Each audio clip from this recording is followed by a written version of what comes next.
こんにちは、月島です。今回はここまで5回にわたってイコライザーの動画をアップしてきましたが、それらをまとめて視聴できるように1本の動画にまとめました。内容は今までの全5話をまとめたものです。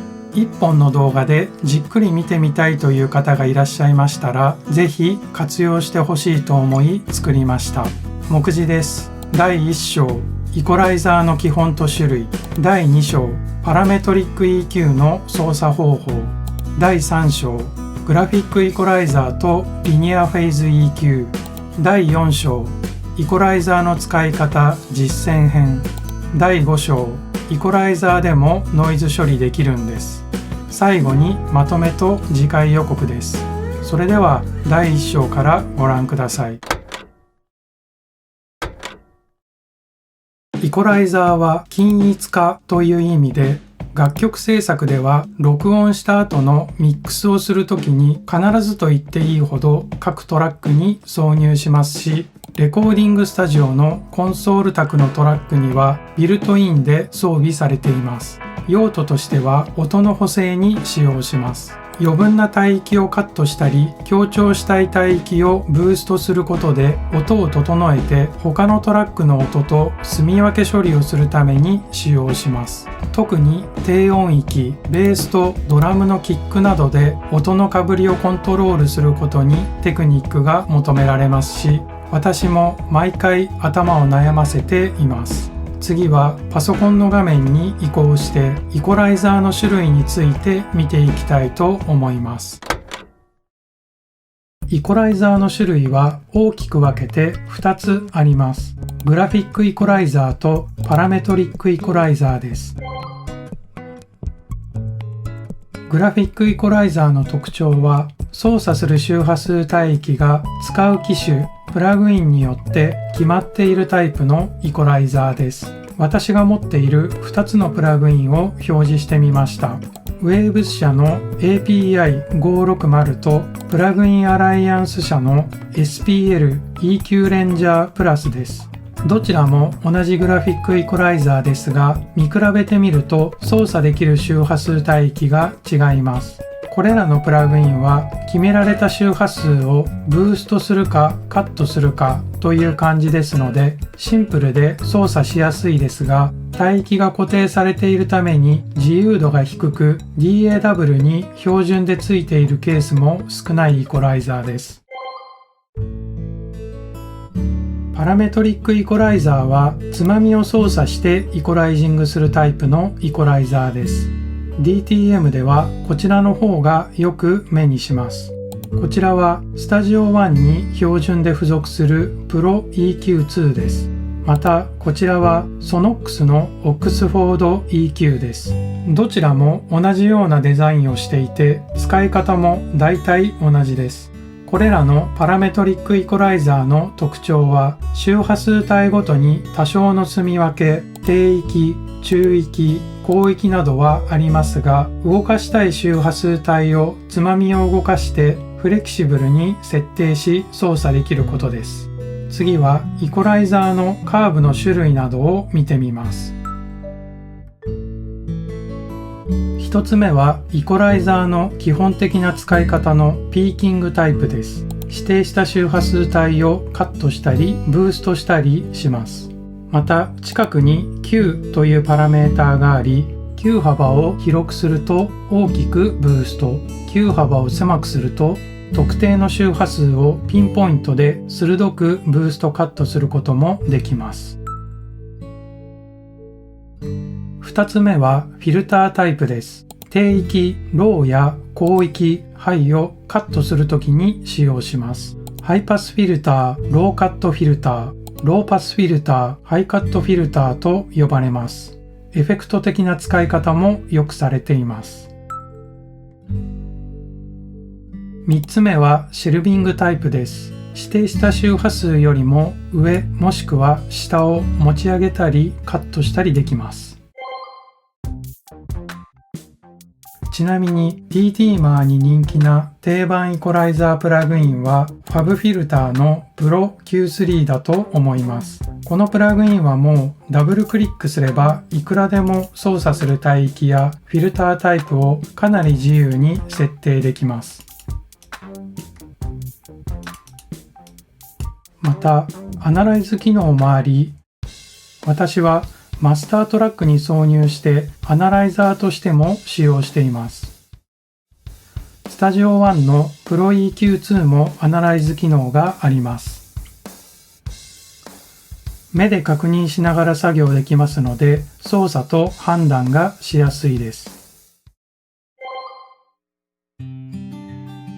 実機をプラグイン化したアナログ機材系のイコライザーもあります。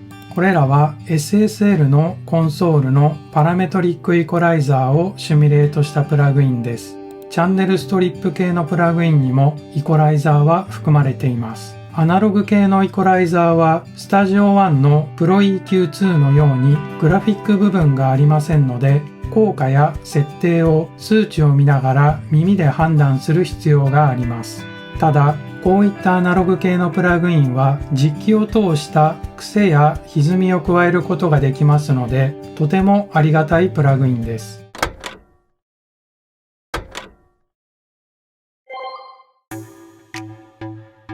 今回見ていくプラグインは DAW の Studio One に標準で付属するプラグイン Pro EQ2 7バンドパラメトリックイコライザーです。このプラグインを選んだのはパラメトリックイコライザーはだいたいこんな感じのデザインをしているからです。例えば他のメーカーのイコライザーを出してみます。Sonox の Oxford EQ と Waves の REQ です。特に Pro EQ2 と Oxford EQ は見た目もそっくりな感じです。Waves の REQ も一見違うような感じがしますが、よく見ると並んでいるつまみは他と同じです。イコライザーの使い方の基本はフリクエンシーつまみで操作したい周波数帯域を選び、ゲインでブーストもしくはカットをします。そして Q というつまみで操作する幅を設定します。それらを踏まえながら細かく見ていきたいと思います。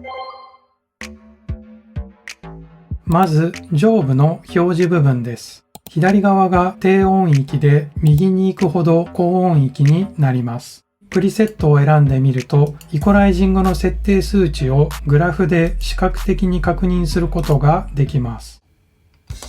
左側のインジケーターはプラグインに入力される音量です。右側のインジケーターはイコライザーを通って出力される音量です。イコライザーを操作すると出力される音量は変わりますので、大きくなりすぎたり小さくなりすぎないようにここで監視します。このプラグインの場合だと右側のインジケーターの下にゲインという欄があります。ここで出力される音量を調節できます。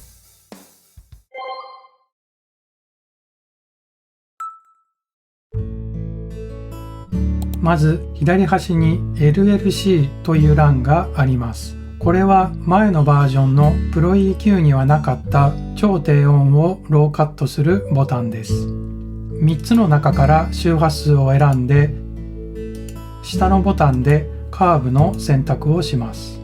どのように音が変化するか聞いてみます。80Hz でカーブの強い方に設定してみました。再生します。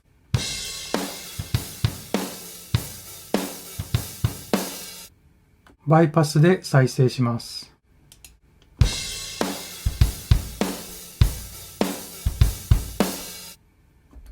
もう一度オンにします。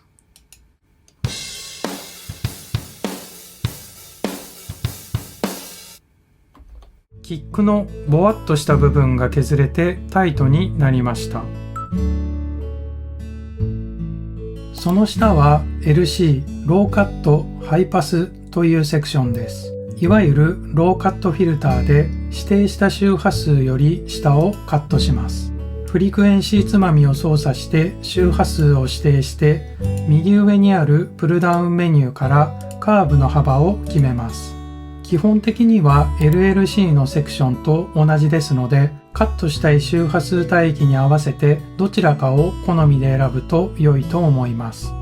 どのように音が変化するか聞いてみます。フリクエンシーを 500Hz に設定しました。再生します。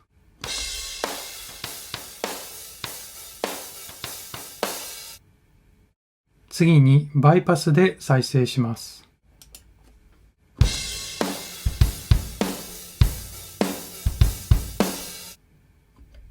もう一度オンにして再生します。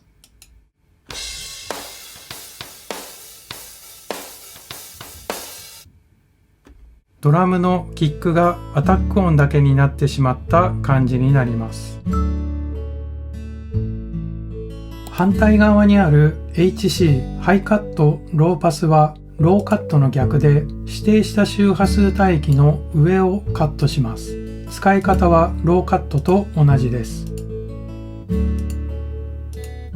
どのように音が変化するか聞いてみます。フリクエンシーを 1000Hz に設定してみました。再生します。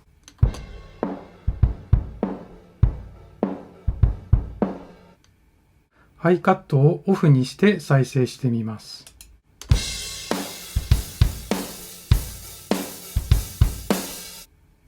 もう一度オンにして再生します。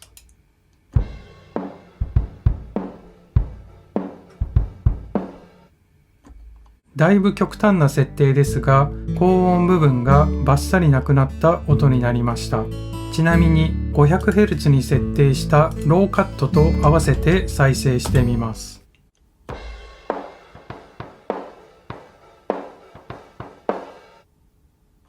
昔のラジオのような感じになります。また、ハイカットのカーブを 24dB に設定して再生しながらフリクエンシーを動かすとエフェクト的な使い方ができます。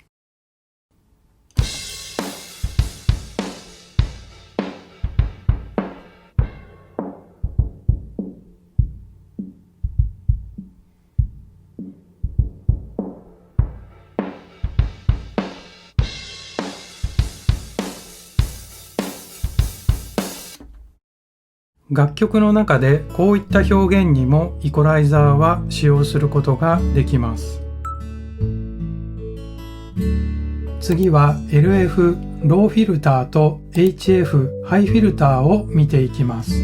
まず右上の欄でピーキングかシェルビングを選択することができます。最初にシェルビングについて見ていきます。フリクエンシーで周波数を決めて指定した帯域の下をすべてゲインでブーストしたりカットしたりします。ハイフィルターの欄でもピーキングとシェルビングを選択できます。ハイシェルフの場合、指定した周波数の上側をブーストカットできます。どのように音が変化するか聞いてみます。フリクエンシーを 1000Hz、ゲインを 6dB に設定してハイシェルフで再生してみます。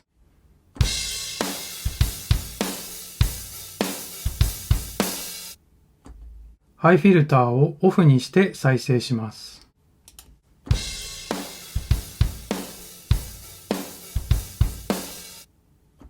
もう一度ハイフィルターをオンにして再生します。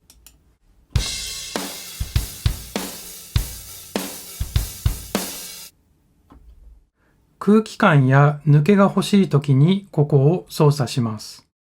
逆に 500Hz 以下を 6dB 下げるとこんな感じになります。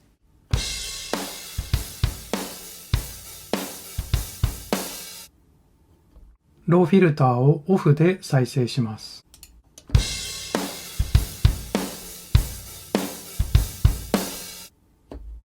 もう一度オンにして再生します。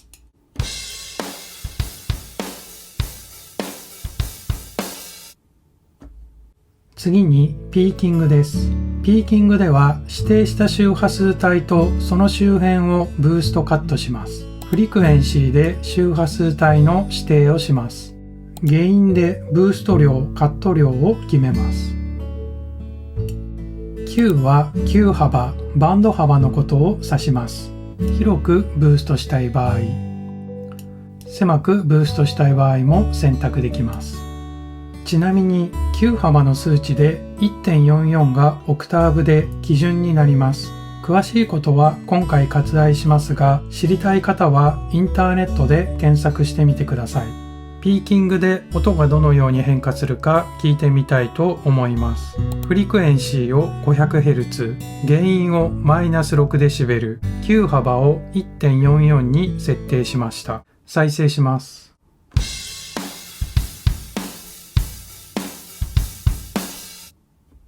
ローフィルターをオフにして再生します。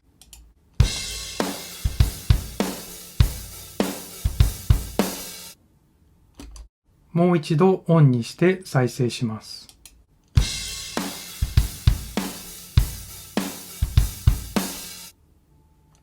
少しどんしゃりな感じになりました。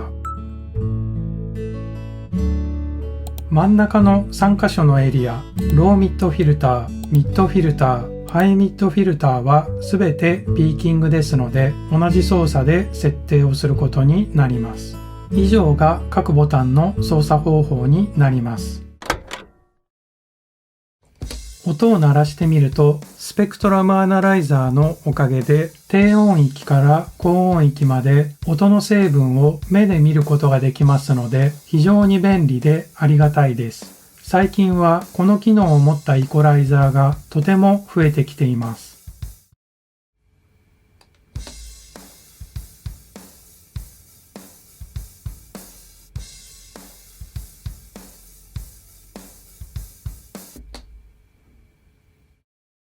もしオックスフォード EQ のようにアナライズ機能がないイコライザーの場合でも、大体の DAW には周波数アナライザープラグインが付属していると思いますので、イコライザーの下にそういったプラグインを挿入すれば、結果を見ながらイコライザーを操作することができます。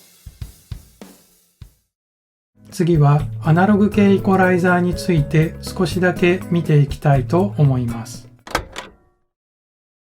ここまで見てきた ProEQ2 は DAW に付属するザ・イコライザーといった感じで、指示通りに正確にイコライジングしてくれるプラグインです。イコライザープラグインの種類の中には実機をモデリングしたアナログ系のイコライザーもあります。ここに表示されているのはウェーブス社が出している SSL や Neve などの実機をシミュレートしたプラグインです。こういったアナログ系プラグインの何が違うかというと、癖があります。癖というのはこれらを使用するとノイズが乗ったり少し歪んだり倍音が付加されたりします。それらが良い効果をもたらすことがありますので人気がありますし、私もよく使用しています。プラグインを有効にしてアナログボタンをオンにすると 10kHz より上にノイズが入ることがわかります。これがこの機材の癖や味になります。操作面から言うと、動かせるパラメーターがプラグインによって大雑把だったりしますし、グラフィック表示がありませんので、つまみを回しすぎてしまうこともあります。やりすぎるとミックスがノイズだらけになってしまうこともありますので、使い方には要注意です。私も今までたくさん失敗しました。グラフィックイコライザーは主に実機で PA、ライブや演劇などの音響ブースなどで使用されることが多いです。また、ベースアンプなどに搭載されているケースもあります。DTM などのミックス作業では使用されているイメージは少ないのですが、見ていきたいと思います。左が Waves の API560 で、右がプラグインアライアンスの SPL EQ Ranger プラスです。どちらもブーストカットできる周波数帯域が決まっています。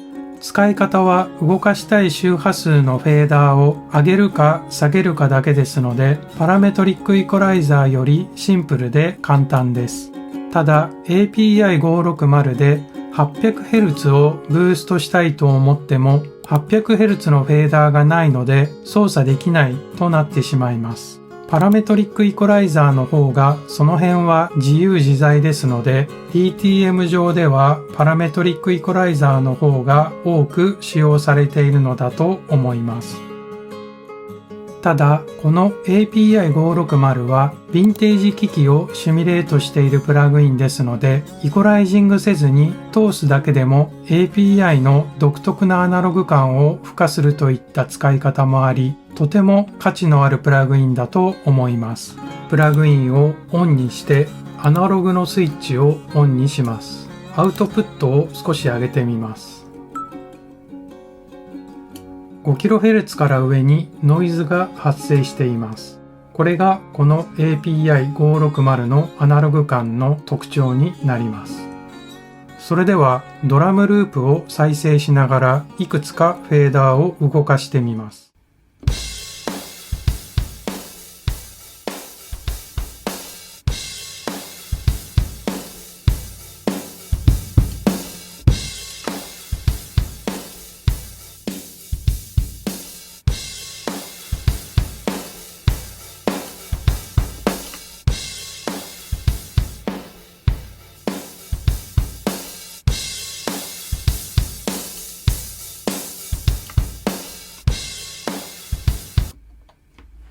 どのフェーダーを動かしてもその周波数帯域の音をしっかりとブーストカットしています。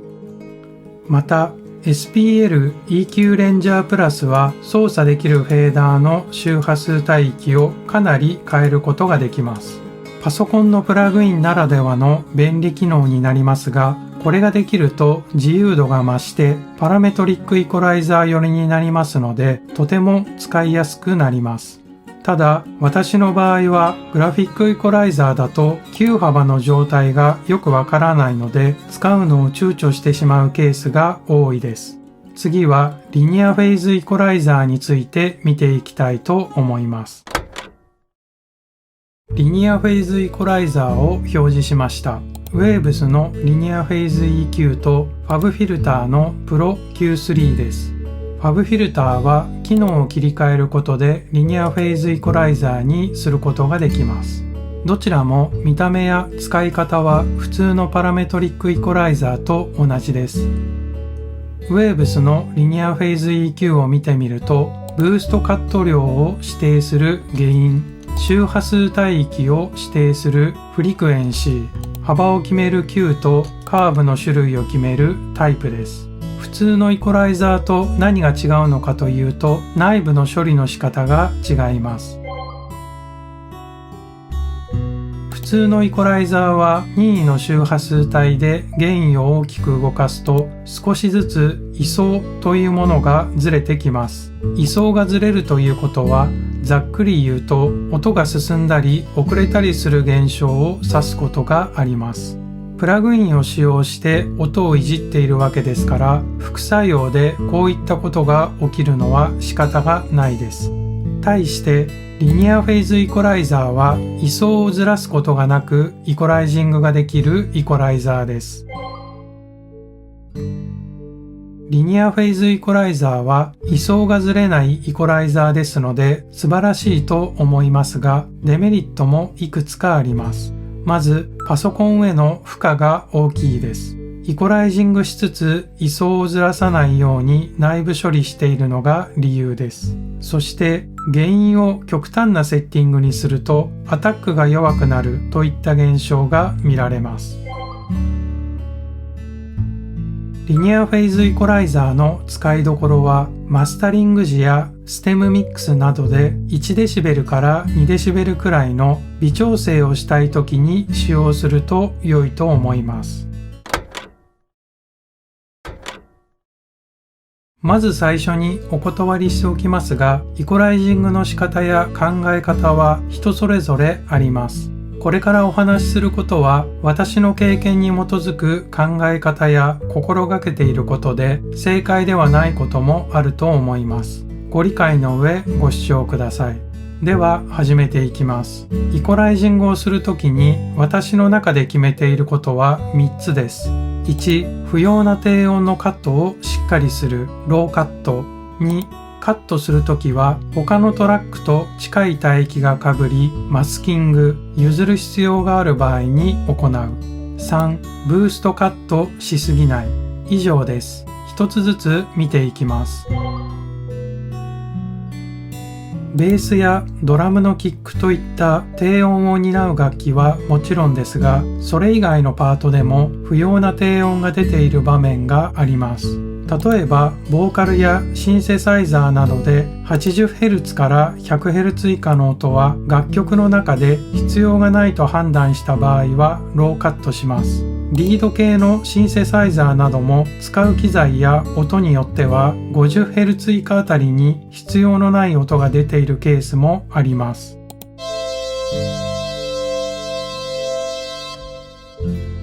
こういった場合は音に影響がなければカットします。ただこれらも闇雲に全てローカットするのではなく、必要と判断したらカットするようにしています。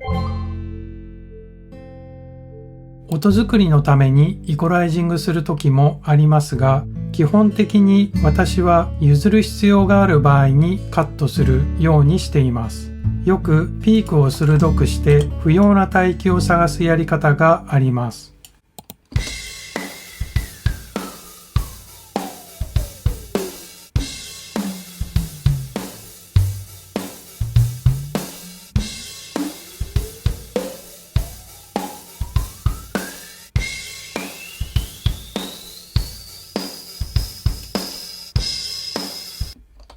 もちろんそういう手法は私も使用しています。ただこの方法で耳障りだと思う帯域が分かったとしても、その帯域は本当にカットして良いのか、またどのくらいカットすれば良いのかという判断が単体のトラックを聞いただけだと私にはよく分かりませんでした。今まで散々ミックスをしてきて毎回悩んでいたのですが、結果的に先ほど述べた考え方に私は行き着きました。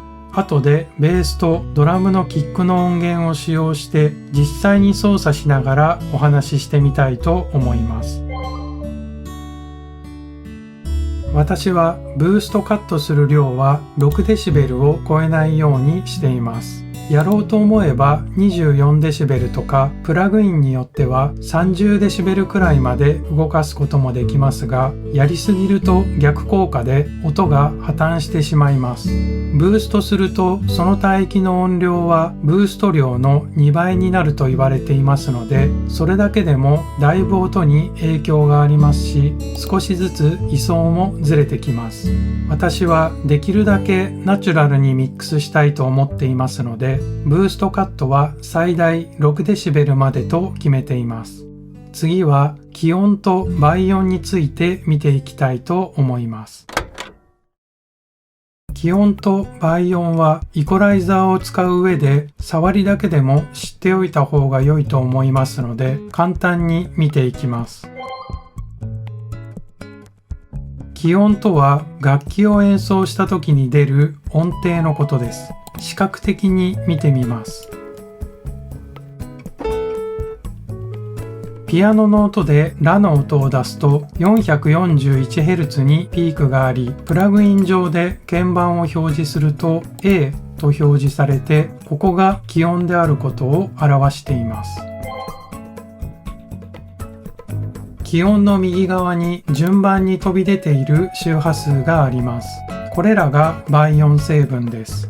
イコライジングにおいては、この倍音成分とその周辺をどう処理していくかが重要になります。気音はあまりいじりたくないと私は思っていますが、ほとんどの楽器の気音は 100Hz から 600Hz あたりにあり、どうしても他のパートと被ることが多いので、バランスを考えながら処理をしなければなりません。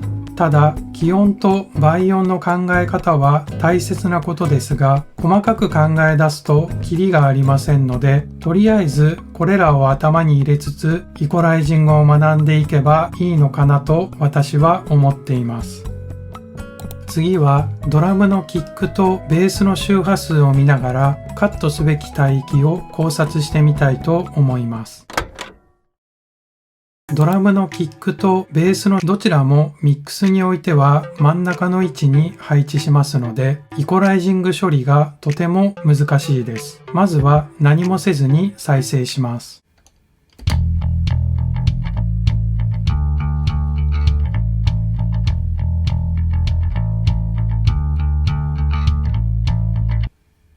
FabFilter の ProQ3 の機能を使用してそれぞれのピーク部分を表示してみます。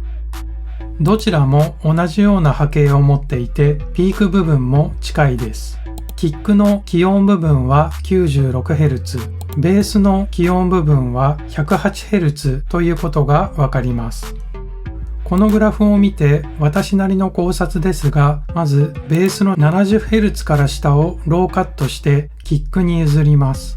代わりにキックの 110Hz あたりをちょっとカットしてベースの場所を作ります。またベースの 1.2kHz 付近に音がだいぶあります。この辺はボーカルが来ますので少しカットしたいと思います。そしてベースの 3kHz から上が少し弱い感じがしますので、シェルビングで 1dB ブーストするような感じにしてみました。さらに音作りをしたい場合は Q を絞って音源を再生しつつ、いらないと思われる帯域を探すこともします。またキックのトラックで 20Hz から下をカットしています。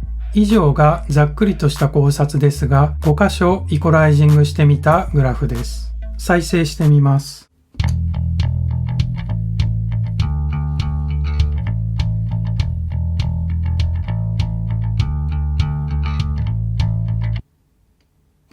イコライザーをバイパスした音で再生してみます。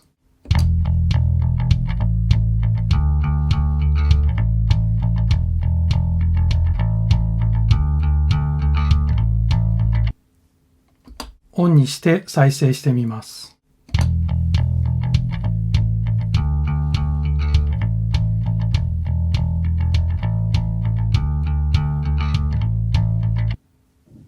イコライジングしない時よりすっきりと聞きやすくなったと私は思います。あとはボーカルやギターなどの音を交えつつ、必要であれば戻ってきて周波数帯を調整していくといった感じを繰り返して私はミックスしています。次はブーストとカットはどちらが正解かについて考えてみたいと思います。ミックスは引き算であり、イコライザーはカットに使うという考え方も多いと思います。それについて私は正解だと思いますが、別にブーストをしても何ら問題ないとも思っています。イコライジングは意図があって、その周波数帯でブーストもしくはカットする。そして意図が曖昧であればいじらないと柔軟に考えて良いと私は思っています。ただ私はそこにいつも悩みながらミックスをしていますし、それが楽しかったりもしています。ノイズが入ってしまった音声はプレイテックのギグバックの開封レビュー動画です。この動画は防音室の中で収録していましたのでノイズは入りにくいと思っていますが、収録が終わって音を確認してみたところ、うーんという低いノイズが定期的に入っていました。再生してみますので音を確認してみてください。私がゴソゴソと物音を立てていますが、ノイズが収録されています。視聴にはヘッドホン推奨です。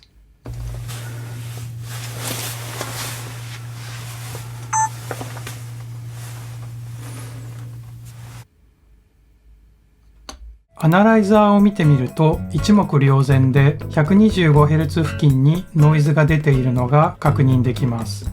ナレーションしているところでも鳴っていますので再生してみます。まずは Fender USA のヴィンテージモデルのストラトです。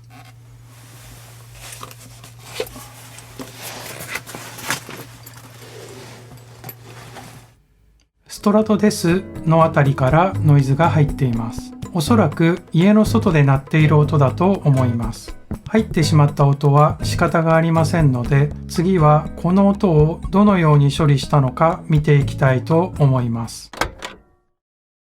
今回のケースを2つに整理してみました。1、ノイズは 125Hz 付近にのみ存在。2、125Hz 付近はカットしても声にほとんど影響はないという形になります。ではイコライザーのフリクエンシーを 125Hz、Q 幅を5、ゲインをマイナス20デシベルに設定してみました。ローフィルターを有効にします。再生します。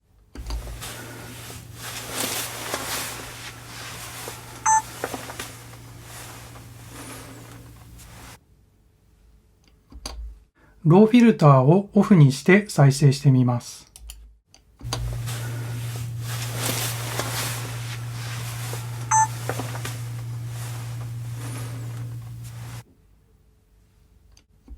もう一度ローフィルターをオンにして再生します。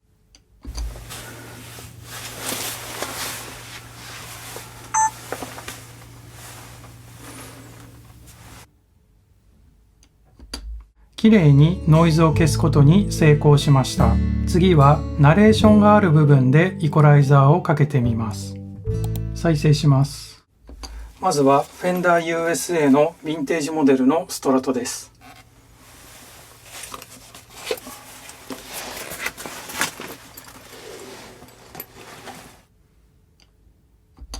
ローフィルターをオフで再生してみます。まずはフェンダー USA のヴィンテージモデルのストラトです。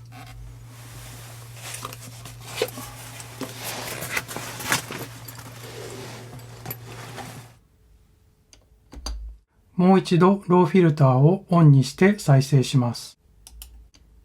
まずはフェンダー USA のヴィンテージモデルのストラトです。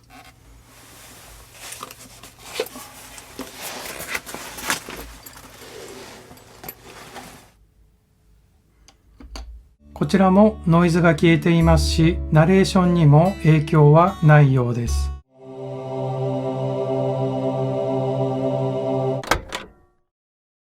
いかがだったでしょうか。第4回目のまとめでもお話ししましたが、DTM ではイコライジングのやり方は無限にありますので、ぜひ自分なりのイコライジングテクニックを探してみてください。その過程で私の動画がお役に立てれば嬉しいです。今回の企画ではスタジオ1の Pro EQ2 をメインで使用しましたが、私にとって必要不可欠なイコライザーは FabFilter の Pro Q3 です。次回はこのプラグインがなぜ必要不可欠なのか、その理由に迫りつつ細かくレビューをしていきたいと思います。また次回の動画も見ていただけたら嬉しいです。それでは最後までご視聴ありがとうございました。